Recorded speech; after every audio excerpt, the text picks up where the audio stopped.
Hello friends, नमस्कार। स्वागत है आपका गवर्नमेंट एग्जाम प्रिपरेशन चैनल में।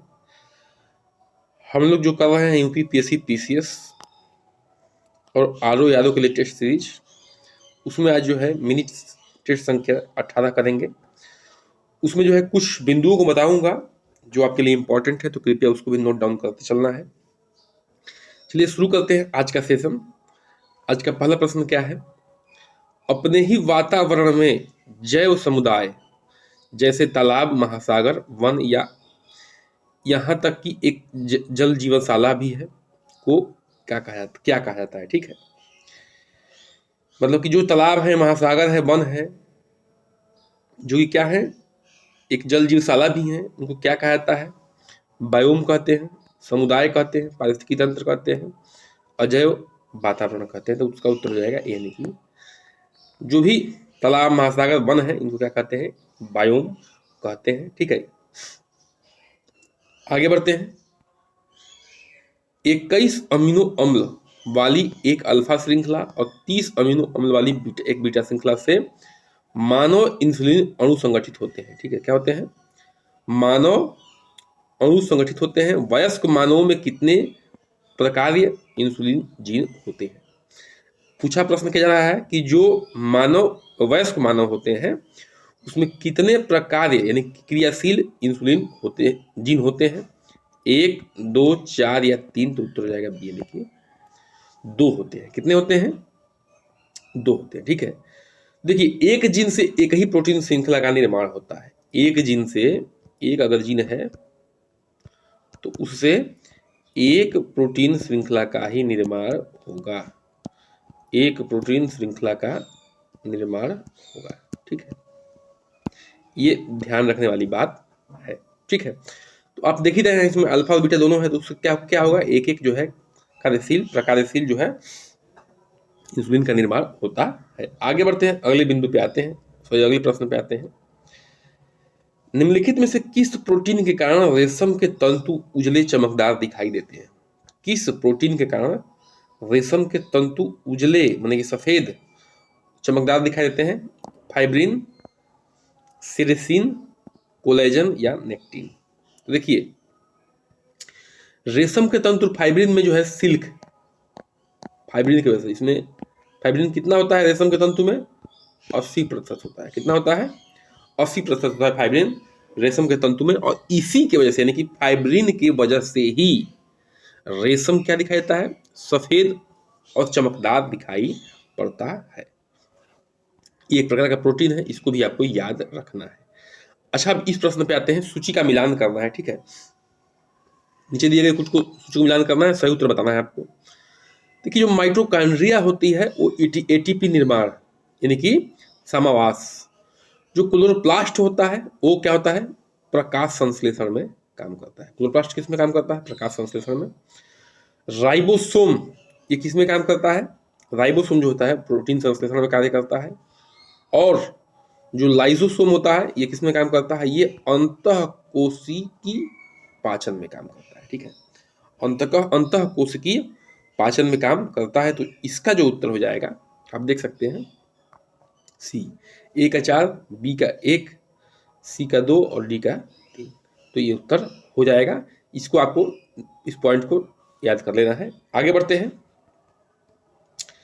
नीलगिरी के पहाड़ों में जो होता है, नीलगिरी जो पहाड़ है, ठीक है, जो नीलगिरी के पहाड़ हैं उसमें निम्नलिखित में से कौन सी जनजाति पाई जाती है? ठीक है, प्रमुख जनजाति कौन सी पाई जाती है? ठीक है, ये आपको प्रश्न का उत्तर यहाँ पे देना है। ठीक है, कि नीलगिरी के जो भी पहाड़ी है वहाँ पे कौन सी जनजाति पाई जाती है? ठीक, लमवाड़ा, गोंडा, टोंडा या जालवा?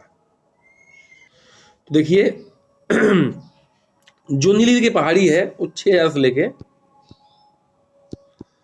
7000 फीट तक इसकी ऊंचाई है। ठीक है, और जहाँ पे पश्चिमी घाट और पूर्वी घाट मिलती है निचले बिंदु पे, वहीं नीलगिरी पहाड़ियाँ हैं। ठीक है, जो नीलगिरी पहाड़ियाँ उसमें जो मुख्य जनजातियाँ हैं वो हैं आपकी टोडा, कौन सी है? टोडा, बडागा, टोडा है, बडागा है, और क्या है? और है कोटा। तो ये प्रमुख जनजातियां हैं जो नीलगिरी में रहती हैं। तो यहाँ से देख सकते हैं ये टोडा है, ये जो है प्रमुख जनजाति है जो कहाँ पर रहती है, नीलगिरी पहाड़ी में रहती है। आगे बढ़ते हैं, इनमें से कौन भूगोल प्रमुख नगर प्राइमेट सिटी संकल्पना से संबंधित है। ठीक है, मतलब कि कौन से भूगोलज्ञ हैं, ज्योग्राफर हैं जो प्रमुख नगर प्राइमेट सिटी से संबंधित है, उनकी संकल्पना दिए हैं। ऑगस्ट लांच, मार्क जेफरसन, ग्रिफिथ टेलर या डब्ल्यू क्रिस्टालर। तो इसका उत्तर हो जाएगा बी, यानी कि मार्क जेफरसन। ठीक है, मार्क जेफरसन क्या है, इन्होंने जो है किसका दिया है संकल्पना, प्राइमेट सिटी का दिया है। देखिए इसमें क्या है कि आकार, विस्तार और कार्य का अध्ययन किया है इन्होंने, और रेल मार्ग से पहुंच सकने वाले क्षेत्रों का लघुरूप पद नाम रेलों का सभ्य बनाया जाना दिया है। ठीक है, तो इन्होंने जो है प्राइमेट सिटी पे संकल्पना दी है, जिनका नाम क्या है, मार्क जेफरसन, जो कि क्या है, एक ज्योग्राफर है। ठीक है, भूगोलज्ञ है। आगे बढ़ते हैं, अगले पॉइंट पर हम लोग आते हैं। निम्नलिखित में से कौन सा बड़ा द्वीप है, कौन सा सबसे बड़ा द्वीप है। ठीक है, सबसे बड़ा द्वीप कौन सा है, Borneo, Madagascar, Sumatra, New Guinea. तो ध्यान समझिए, जो देखिए जो हिंद महासागर है उसका सबसे बड़ा महाद्वीप जो है क्या है, वो बोर्नियो है। सबसे बड़ा द्वीप जो है कौन सा है, बोर्नियो है, जो अपना प्यारा हिंद महासागर है उसमें अगर सबसे बड़ा कोई द्वीप है, सबसे बड़ा, ठीक है, तो वो कौन सा है, वो बोर्नियो है। कौन सा है, बोर्नियो है, ये आपको ध्यान रखना है। अच्छा, विश्व का दूसरा सबसे बड़ा द्वीप न्यू गिनी द्वीप है। ठीक है, न्यू गिनी द्वीप जो है क्या है, ये सेकेंड प्लेस पे है। ठीक है, बाकी उससे बड़ा कौन है, बोर्नियो है, याद रखना है। मेडागास्कर भी हिंद महासागर में ही है, ये तो आपको पता होगा। आगे बढ़ते हैं, अगले पॉइंट पे आते हैं। ठीक है, अगले पॉइंट पे आते हैं कि क्या है प्रश्न ये कि निम्नलिखित में से किसके संदूषण के कारण ब्लू बेबी सिंड्रोम होता है। ठीक है, किसके संदूषण के कारण, ठीक है, जो होता है क्या, ब्लू बेबी सिंड्रोम, वो किसके संदूषण के कारण होता है, इसको आपको बताना है। ठीक है, देखिए नाइट्राइट, सल्फाइट, सल्फेट या नाइट्रेट। तो नाइट्राइट के कारण होता है, किसके कारण, नाइट्राइट के कारण। तो नाइट्रेट और नाइट्राइट में अंतर थोड़ा समझना पड़ेगा आपको। ठीक है, नाइट्राइट के संदूषण के कारण जो है ब्लू बेबी सिंड्रोम उत्पन्न होता है। और नाइट्राइट कहाँ से मिलता है, तो जो भी हम लोग खाद प्रयोग करते हैं अपने खेतों में, उर्वरक वगैरह, ठीक है, वहां से नाइट्राइट मिलता है, जो हमारे फूड चेन में जाता है। फूड चेन में जाने की वजह से बच्चों में जो ब्लू बेबी सिंड्रोम होता है, पैचेज पड़ जाते हैं नीला नीला शरीर पे, वो होता है। ठीक है, मोती पर्ल मोलास के तंतु ऊतकों में उत्पन्न होने वाला एक कठोर पदार्थ है। ठीक है, निम्नलिखित में से कौन सा मोती का मुख्य घटक है, calcium carbonate, calcium oxide, calcium nitrate, calcium sulphate. तो उत्तर हो जाएगा यानी कि कैल्शियम कार्बोनेट जो है क्या है, यह मोती का मुख्य क्या है, घटक है, तत्व है, जो मोती को बनाता है। ठीक है, इतना आपको याद रखना है। आगे बढ़ते हैं, अगले प्रश्न पे आते हैं। प्रकाश की एक किरण है, समतल दर्पण पर नहीं अभिलंब के संदर्भ में 40 के कोण पर आपतित होती है। जब यह किरण दर्पण से प्रवर्तित होती है तो इसका कितना विचलन होगा। ठीक है, अब देखिए समझने वाली बात है, ये मान लीजिए कि मिरर है। ठीक है, थोड़ा सा समझ लेंगे तो आसानी हो जाएगी। ठीक है, अब एक किरण जो है आ रही है, मान लीजिए कि ये 90 डिग्री है। ठीक है, ये लंब है। ठीक है, अभिलंब है जिसको कहते हैं, अभिलंब, अभिलंब। ठीक है, अब ये इंसिडेंट रे है, आई है, इंसिडेंट रे जो 40 डिग्री कोण बना रही है। तो समतल दर्पण है तो 40 डिग्री ये भी बनाएगा।